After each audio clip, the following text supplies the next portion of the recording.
All right, welcome everyone. We're Semblance of Sanity. I'm Caleb. I'm Jacob. And we're here for Golden Kamuy, Season 3, Episode 5. Such a serious show. We've got to really get into the nitty-gritty of who these men are. That's right. That's right. That's right.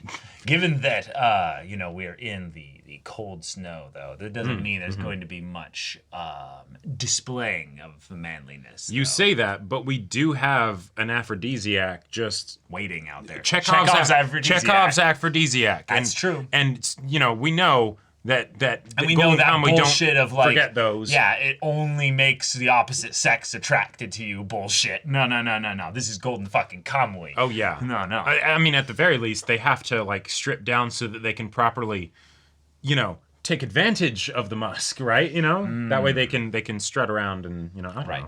Exactly. Yeah. But we do have a prison. We do have a prison. That they're headed to. That's it is true. A few hundred kilometers away, so it might not be something that we get to quickly. Right, we might have additional hijinks before then. Right, but the idea of revolutionaries being there that might have been put there unjustly or justly, that does sound like something that Kiroranke would be eventually interested in. And given that we got this information for our boys before being shown the information getting to Kiroranke, might mean that we can finally catch up. We can catch up and maybe even set a trap. Or just that would be awesome. Get there ahead of them and just be on the offensive and in terms of tempo being ahead of them. But Shirpa has got a lot of shit she's got to wade through before then, as Kiroranke and Ogata try to set her up to stimulate some memories regarding Papa and things he might have told her. Yeah. But y'all, without further ado, let's get into this.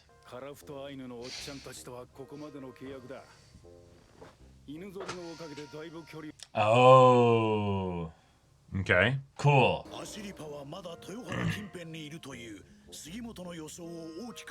Shit. Okay. So they should get a job somewhere, maybe, to get money to then eat food at a civilized place, maybe? Kiroranke earns money as a stripper.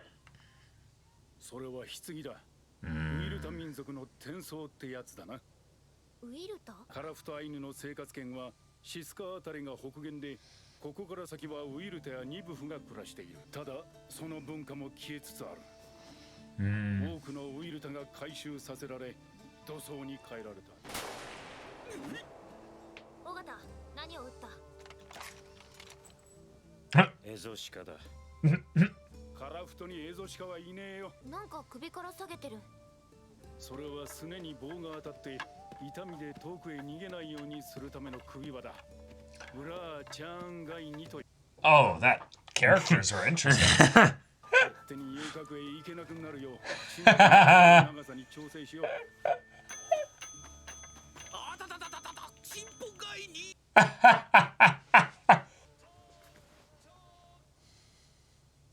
Uh-oh. Yeah, and you just shot. Ogata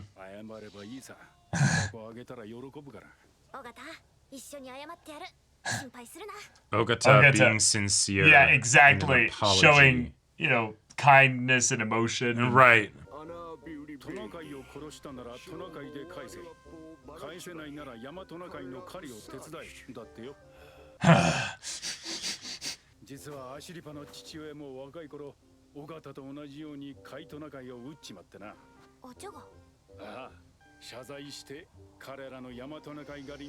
love that Kiroranke could be telling the truth here, but he could also be lying to try and keep this whole thing of... He also totally could have told Ogata, hey, keep an eye out for one of these, because there's actually a... This is our little field trip with Zuko, moment. Right.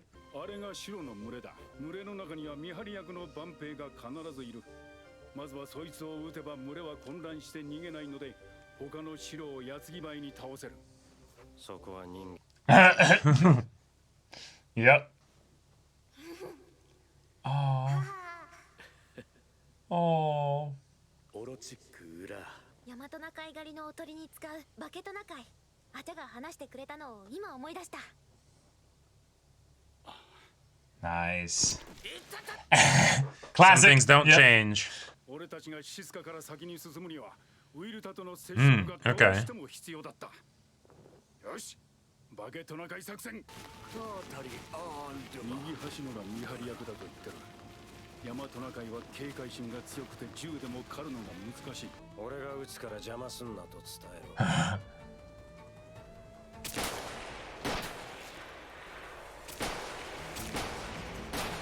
Holy shit. What happened to hunting 1?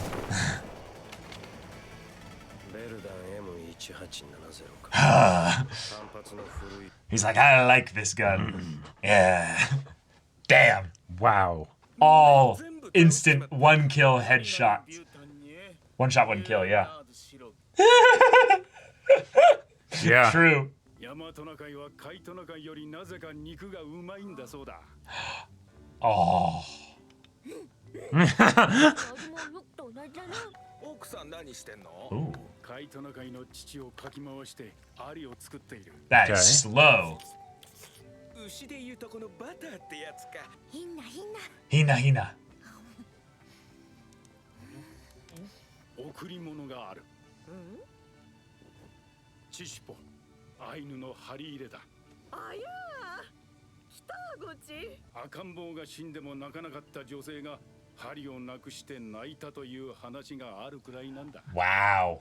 今日のことは全部予定して Yeah. Mm-hmm. I mean, he already said, so we can get north further. 俺たちはみんなすねに傷のある人間だロシアに入国するための旅券の申請なんてできるはずもない Okay. The border. Nice. ウイルタに変装して国境を越える Nice. Cool. 1881年皇帝アレクサンドル2世は手投げ爆弾により暗殺された未だに指名手配中の男がいる Wow. 10代半ばの少年キロラン家だ前もって私はロシア側が飛びつく情報を流しておる Nice. 近いうちに皇帝殺しの実行犯が南から太からロシアに密に Oh my god. Surumi. 国境を越えた Wait. ロシア領に入ったぞ Oh, shit. 止めるなこのまま行け Ogata, this is... Oh. Oh We need my Ogata. god. Yeah. 期間限定でベルダンと交換してて命拾いして Oh. Someone good. なりの距離から撃つ Yeah, yeah, another sniper. Oh, the character from the OP. Yeah, yeah, yeah, yeah. 手だれの狙撃手だ Yeah, because they were moving and they would have been jostling a bit as well. Right. So, But I'll bet he used the border marker as a point of reference for location in the snow. あの森の中だ cool. You know which side he's coming from. That's Yeah.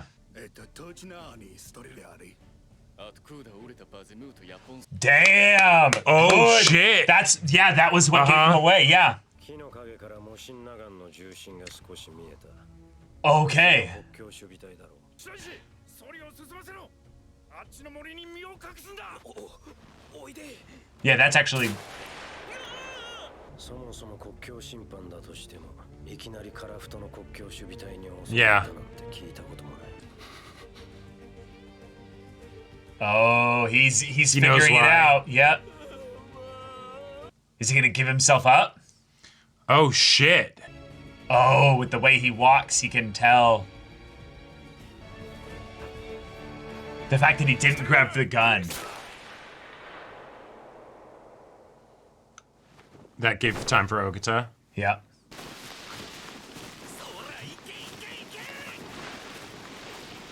That was a personal decision by that guy.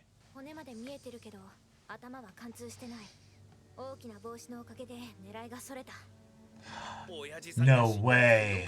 You're kidding. それにしたってカムイ連会ねカムイのおかげだ違うな Credit where credit's due. 奴らから直接聞 Oh, All right. く日露戦争延長 Okay. Ogata is gonna go White Death on them, Yeah, just yeah, it's just- disappear into the snow. Uh-huh. Yeah. Oh. A duel between snipers. I love I'm this. so excited. Come on, tell us. Yeah, what does it mean to be a sniper? Get into the head. Yeah. The fact that Ogata's got a white cloak is going to help him so much here.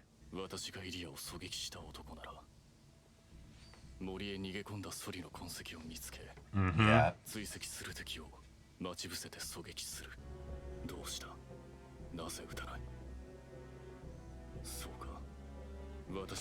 Yeah.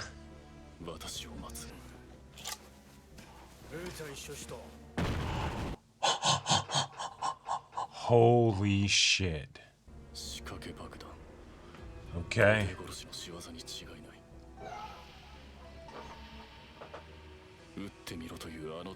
Oh, you didn't like the way he was challenging you.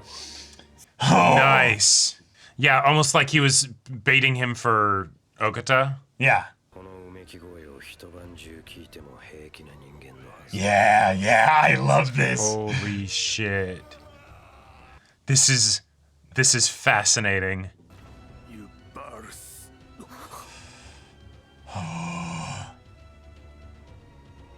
Damn. Well, everyone understood the Russia part, you know? Yeah. So he's gonna have to explain himself. Wow. Oh my god. Wait, no, that's not him. He took the extra rifle. And it would make sense that he would fully cover himself because it's a white cloak that'll help him blend in. Or has he figured it out? He's like, he's not moving. Yeah. Yeah, he's good. Unless, what if that was Ogata and he's psyching him out? Oh my god, and ending it What? there. What? Yes. Yes, way to go, show. They did it, Jacob. They gave respect to snipers finally. I am so happy right now. Yeah. This show right. just keeps not missing. Like The fan service it's has been like so good. It went from holy shit, that's some serious backstory to one of the most hilarious episodes ever to now, like you probably can't get more specific as far as the kind of personal Jacob fan service, you know, unless it was like some kind of armor thing, right? You know, Right. which is not going to happen in this show, obviously, right? So like, I don't think I've ever seen a story that wasn't based in like the real world where we have two snipers going against each other.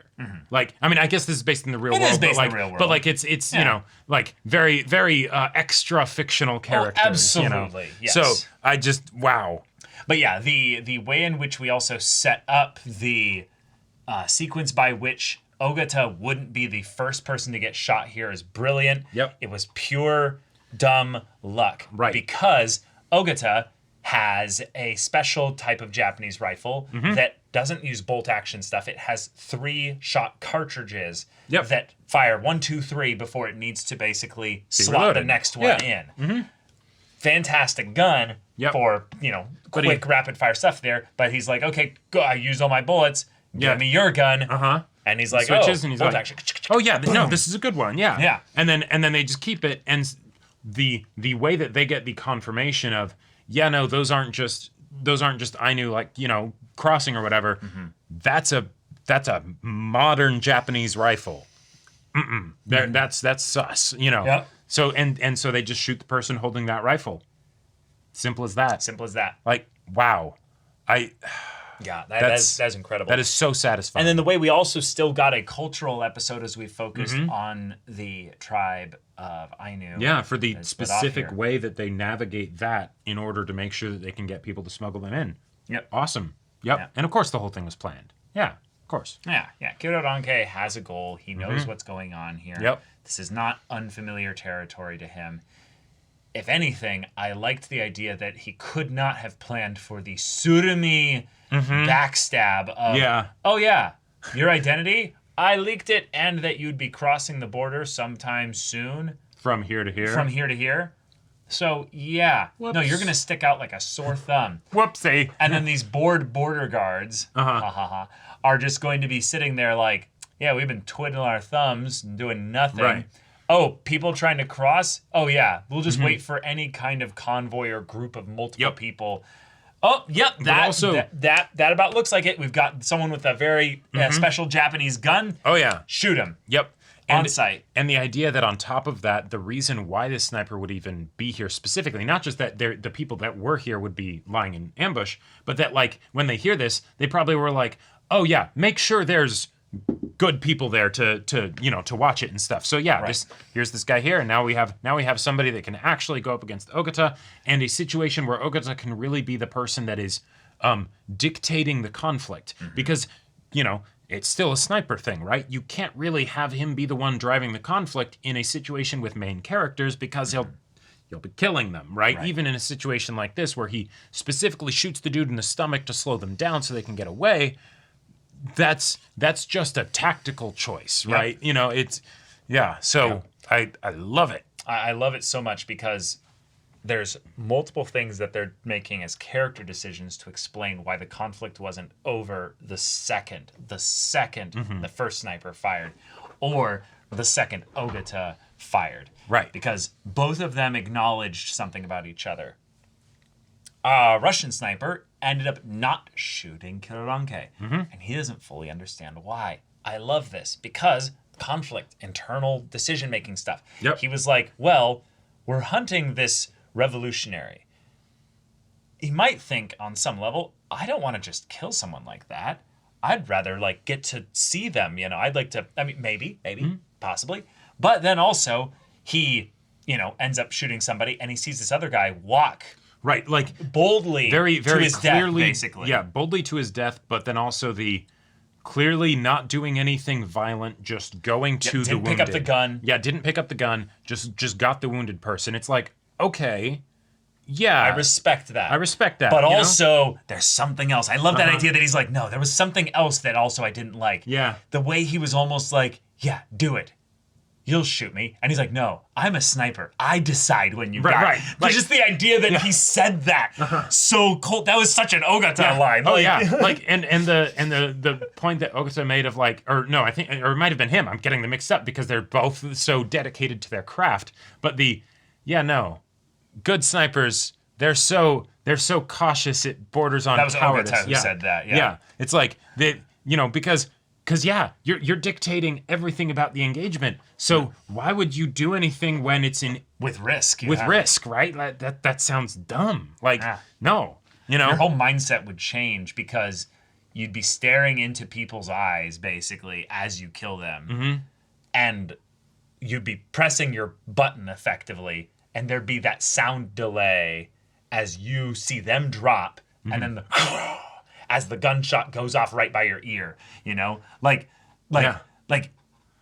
it's and there's a numbness to it that's like terrifyingly cold. And the way they described it with now you could listen to these screams all night. Yeah.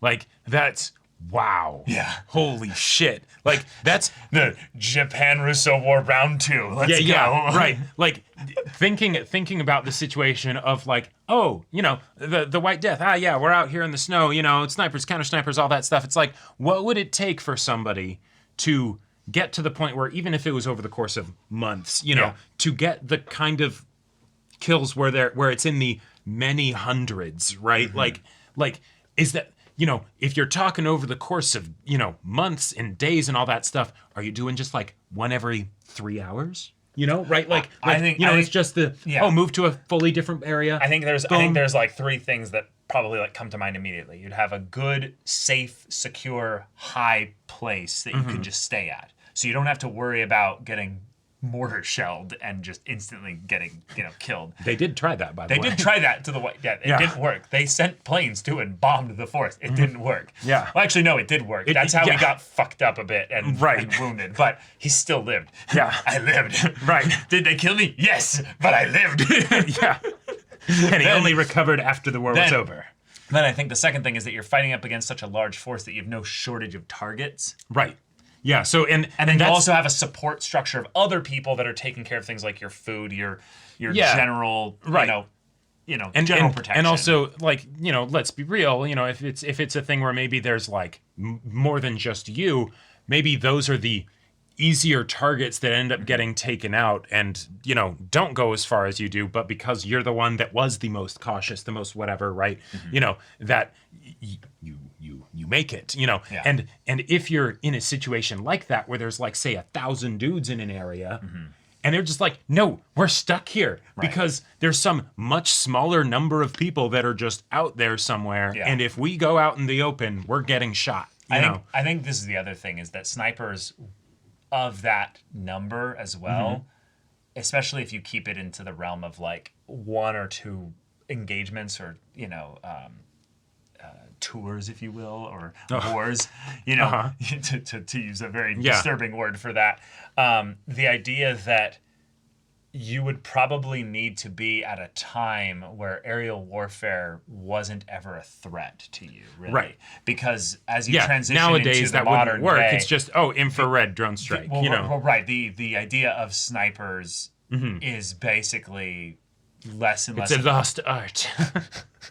Well, it's in the advent of things like, yes, drones, aircraft, fucking like just surveillance technology that would make it so you wouldn't be able to truly stay hidden. Yeah, exactly. So you wouldn't get those kinds of numbers. So that's why it had to be in the, you know, World War II, World War I, or the pre-World War I era. Right. In the place where you already have the environment where something like that could work because, oh, hey, it's snowy, it's treacherous, people won't be able to move quickly. You know, you still need to move 1,000 soldiers through land on foot across a large area. Right, and the snow slows them down, so it's not as easy to chase you. Oh, and you know the land because, you know, you hunted, you know, in this land for a long time or whatever, and that was right? really what the White Death was, is that he was like a farmer that hunted a lot in the forest with his gun, and he just was a good shot. And yeah, and it's just wild. Yeah, like reality is stranger than fiction. And so the fact that we get something like this where in Ogata and this guy are both kind of exemplifying the natures of what it means to be a patient killer, but very cold-hearted killer, where he's like, no, my officer here, my spotter, got shot, and it's kind of my fault because I didn't kill that one guy. And because of that, Ogata kind of also gave me a message of like, I'm not going to kill your sniper. Right. Because of that. That's my thank you. But also, let's dance. Let's set this up where I can kill all of you, and I don't even have to be involved in all of it.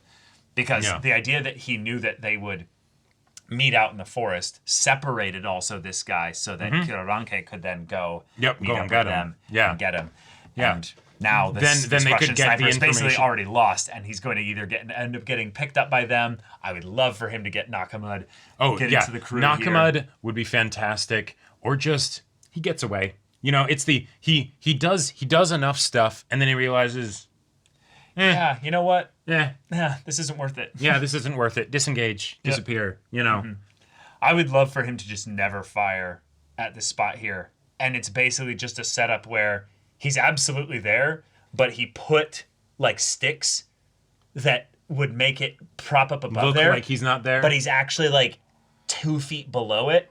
And so he actually is right there. So he's waiting for the shot, and then he'll just pop up and that is one fire. of the things that I'm curious about. Because granted, they were able to set things up at the bomb. Cool. Right, but he wasn't actually going for the other gun, because we know that the other gun was still on the ground in the snow there.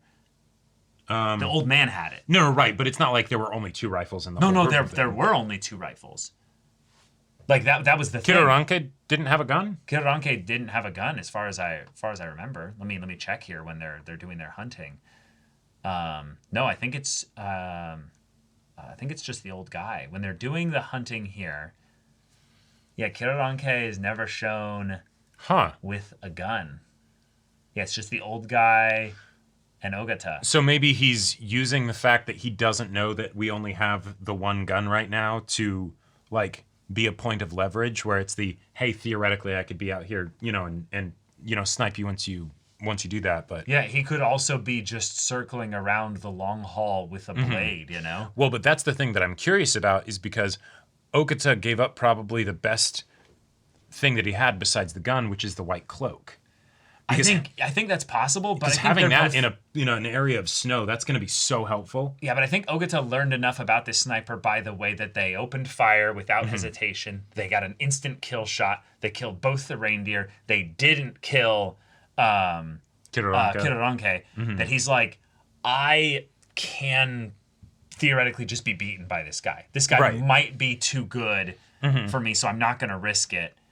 And yeah, the fact, I know we already mentioned this, but the fact that it was it was dumb luck that I didn't just get killed, right? Like because I had the other gun. Like that, I appreciate that so much. Wait, I might be overthinking this. He could have just gone back, left this spot there, and gone back for the other gun. Sure. Yeah. Yeah. Yep. Yeah. And it could also be a thing where he's like, I know also that once he finds me, that he won't shoot me because of how suspicious this looks. Well, but I think if they pull something off where Ogata is able to be that still, that it's like, I might as well be just some rocks that were set up here. Right. That would be a really effective way to make Ogata fantastic. But the problem is that if he's doing that, he won't actually be able to keep an eye out for this guy. It'd be a big gamble, but he wouldn't actually be able to have counterplay. Right, which is why I think that this part on the head here is not Ogata. Ogata is behind it down here. Right, but still, how does he because the whole problem of a decoy like this is to then, draw them out in some way, even if it's to make him not shoot this, right, and then do something else. Ogata would want to be able to then, if he was here, keep a lookout, and as this guy's like, yeah, I don't need to worry about this, he's got a blind spot, and then find out where he is. But with it like this, that'd be such a narrow field of view. I don't know. But and yet we get a cliffhanger here in the moment of action, and the thing is it works here because this is a situation where we're enough removed from the main cast, right? Yes, Ogata's involved, but he's probably going to be okay. But we'll get to see the satisfaction of how he solves this puzzle. But because the lethality of the puzzle has been properly established, having it end in the middle of the conflict is not a problem because we know there will be consequences. We know there will be consequences in tension here, as opposed to if it's something where it's like, oh no, we end with like Sugimoto being in danger. I mean, come on, right? Like we're not really worried, So yeah, awesome, fantastic stuff, and I'm so excited for the next one. I'm so excited for the next one. Oh, but y'all, thank you so much for watching this episode's reaction and discussion. If you want to see the next episode's reaction and discussion right now, though, go check out the link in the description below for our Patreon. You get on early access there. You can watch full-length timer reactions there, and all this comes with Discord access, so you can chat with us in the community there about this show, about anime in general, and also be sure to check out our Twitch channel. And yeah, if any of that interests you, we'll see you there. But until then, we're Semblance of Sanity. I'm Caleb. I'm Jacob. And we'll see you all next time.